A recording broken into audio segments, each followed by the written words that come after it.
ಸೃಷ್ಟಿಗೆ ಕಾರಣಕರ್ತರಾದಂಥ ನನ್ನ ಭಾಗದ ಎಲ್ಲ ಮತದಾರ ಬಂಧುಗಳಿಗೆ ಮತ್ತು ನನ್ನ ಆತ್ಮೀಯರಿಗೆ, ಅಭಿಮಾನಿ ಬಂಧುಗಳಿಗೆಲ್ಲ ನಾನು ಶಿರಸಾಷ್ಟಾಂಗ ನಮಸ್ಕಾರ ಮಾಡ್ತಾ, ಏನು ಇವತ್ತಾಗಲೇ ನಮ್ಮ ಯುವ ನಾಯಕನಾದ ಪುನೀತ್ ಗೌಡ ನಿಮ್ಮ ತಮಗೆ ಎಲ್ಲ ಹೇಳಿದ್ದಾರೆ.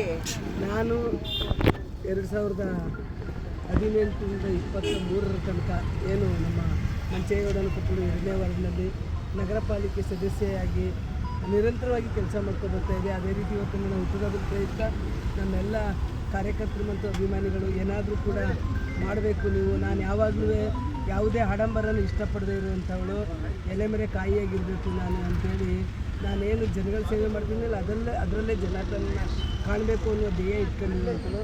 ಆದರೂ ಕೂಡ ಈ ಮೂಲಕ ಕನಿಷ್ಠನಾದರೂ ಕೂಡ ಕಿಂಚಿತ್ತು ಸೇವೆ ಆಗಬೇಕು ಜನಗಳಿಗೆ ಅಂತ ಹೇಳಿ ಇವತ್ತು ಉಚಿತವಾಗಿ ಕಣ್ಣಿನ ತಪಾಸಣೆ ಮತ್ತು BP ಮತ್ತು ಶುಗರ್ ಟೆಸ್ಟ್ ಮಾಡುವಂಥದ್ದು, ಈ ಒಂದು ಜನರಲ್ ಚೆಕಪ್ ಮಾಡುವಂಥ ಒಂದು ಕಾಯಕದ ಜೊತೆಗೆ ನಮ್ಮ ಎಲ್ಲರ ಜೊತೆಲಿ ಇವತ್ತು ಭಾಳಷ್ಟು ಸಂತೋಷವಾಗಿ ನಾನಾದರೂ ಕೂಡ ಇವತ್ತಿನ ಒಂದು ಹುಟ್ಟುಹಬ್ಬನ ಆಚರಿಸ್ಕೊಂಡಿದ್ದೀನಿ. ಈ ಒಂದು ಇದಕ್ಕೆ ಕಾರಣಕರ್ತರಾದ ನನ್ನೆಲ್ಲ ಬಂಧುಗಳಿಗೆ ನಾನು ನಮಸ್ಕಾರ ಮಾಡ್ತಾ ಮತ್ತೊಮ್ಮೆ ನಿಮ್ಮೆಲ್ಲರ ಸದಾಶಯ ನನ್ನ ಮೇಲೆ ಇರಲಿ ಅಂತ ಕೇಳ್ಕೊಳ್ತೀನಿ ಈ ಸಂದರ್ಭದಲ್ಲಿ. Thank you. ಧನುಷ್ ಸರ್, ಇವಾಗ ಅಪ್ಪವ್ರದ್ದು ಒಂದು ಬರ್ತಡೇನ ಅದ್ದೂರಿಯಾಗಿ ಆಚರಿಸಿದ್ರಿ ಮತ್ತು ಆರೋಗ್ಯ ಶಿಬಿರನೂ ಏರ್ಪಡಿಸಿದ್ರಿ, ಅದ್ರ ಬಗ್ಗೆ ತಾವು ಸರ್ ಅಂದರೆ ನಮಗೆ ಈ ಭಾಗದಲ್ಲಿ ನಮಗೆ ಉತ್ತಮವಾದ ಸದಸ್ಯರು ಸಿಕ್ಕಿರೋದು, ಅದು ಅಲ್ಲದೆ ನಮಗೆ ವೈಯಕ್ತಿಕವಾಗಿ ನಮ್ಮ ಗುರುಗಳು, ನಮ್ಮ ಮಾರ್ಗದರ್ಶಕರು ಪ್ರೇಮಶಂಕರ್ ಅವ್ರ ಹುಟ್ಟುಹಬ್ಬದ ಅಂಗವಾಗಿ ಉಚಿತ ಆರೋಗ್ಯ ತಪಾಸಣೆ ಮತ್ತು ಕಣ್ಣಿನ ಶಿಬಿರ, ಆಮೇಲೆ ಕೆಲವರಿಗೆ ಕನ್ನಡಕ ವಿತರಣೆಯನ್ನು ಪ್ರೇಮಶಂಕರ್ ಅವರು ನಿಮ್ಮ ಮುಂದೆನೇ ವಿತರಣೆಯನ್ನು ಮಾಡಿದ್ರು. ಫ್ರೀಯಾಗಿ ಅವರು ಕಾಸು ಕೊಟ್ಟು ತಗೊಂಡು ಫ್ರೀಯಾಗಿ ಉಚಿತವಾಗಿ ಕೊಟ್ಟರು.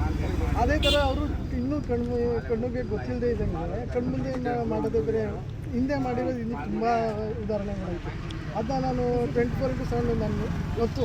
ಅದರಿಂದ ನಾನು ನನ್ನ ಗುರುಗಳಾದ ಪ್ರೇಮಶಂಕರಗೌಡರ ಹುಟ್ಟುಹಬ್ಬದ ಪ್ರಯುಕ್ತ ನಾನು ಉಚಿತ ಆರೋಗ್ಯ ಶಿಬಿರ ಮಾಡಬೇಕು ಅಂತ ಅಂದೆ. ಫಸ್ಟ್ ಅವರು ನಂಗೆ ಇವೆಲ್ಲ ಇಷ್ಟ ಇಲ್ಲ, ಬೇಡ ಕಣ, ನಂಗೆ ಮಾಡೋಕ್ಕಲ್ಲ ಅಂದರೂ ನಮ್ಮ ಒತ್ತಾಯದ ಮೇರೆಗೆ ಮಾಡ್ಕೊಂಡಿರೋದು. ತಿರ್ಗಾ ಸಂಜೆ ಕೇಕ್ ಕಟ್ಟಿಂಗ್ ಕಾರ್ಯಕ್ರಮ ಎಲ್ಲ ಐತಿ. ಇನ್ನು ಬೇರೆ ಇವತ್ತೇನೇನು ಕಾರ್ಯಕ್ರಮಗಳಿದ್ದಾವೆ ಸರ್? ಅದು ಈಗ ಇದಾದಮೇಲೆ ಈಗ ಸ್ಕೂಲ್ಗೆ ಬುಕ್ ಕೊಡೋಕೆ ಹೋಗೋರೆ, ಅದಾದಮೇಲೆ ಅಲ್ಲಿಂದ ಬಂದಮೇಲೆ ಸಂಜೆ ಕೇಕ್ ಕಟ್ಟಿಂಗ್ ಐತೆ. ಸಂಜೆ ತುಂಬ ಲೀಡ್ರುಗಳು ಬರೋದವ್ರೆ ಆಂಟಿಗೆ ಆಶೀರ್ವಾದ ಮಾಡೋಕ್ಕೆ. ನಮ್ಮ ಮುಖಂಡರುಗಳು, ನಮ್ಮ ಲೀಡ್ರುಗಳು, ಆಂಟಿಗೆ ನಮ್ಮ JDS ಅವರೇ, JDS ಮುಖಂಡರುಗಳೆಲ್ಲ ಮೈಸೂರವರು, ಮಂಡ್ಯದವರು ಅವರೆಲ್ಲ ಬರ್ತಾವ್ರೆ. ಬಂದು ಶುಭ ಹಾರಿಸ್ತೀವಿ ಅಂತ ಹೇಳೋರು. ಆಂಟಿಗೆ ಅದಕ್ಕಿಂತ ಖುಷಿ ಅನ್ನೋದಕ್ಕಿಂತ ನಮಗೆ ಅವ್ರ ಬರ್ಡೇ ಈ ಥರ ಮಾಡ್ತಿರೋದು ನಮ್ಗೆ ಇನ್ನೂ ಸಂತೋಷ. ಅದಲ್ಲದೆ ನಮ್ಮ ಭಾಗದ ಜನಗಳು ರೆಸ್ಪಾನ್ಸ್ ಮಾಡ್ತಾ ಇರೋದು. ಈಗ ನಮ್ಮ ಮುಖಂಡರಾದ ಪುನೀತ್ ಅಣ್ಣನೂ ಬಂದು ವಿಶ್ ಮಾಡಿ ಅವ್ರ ಅಭಿಪ್ರಾಯನೂ ತಿಳಿಸ್ಬಿಟ್ಟು ಅದಕ್ಕಿಂತ ಇನ್ನೇನು ಬೇಕು, ನಮ್ಗೆ ಅದೇ ಖುಷಿ. Thank you sir.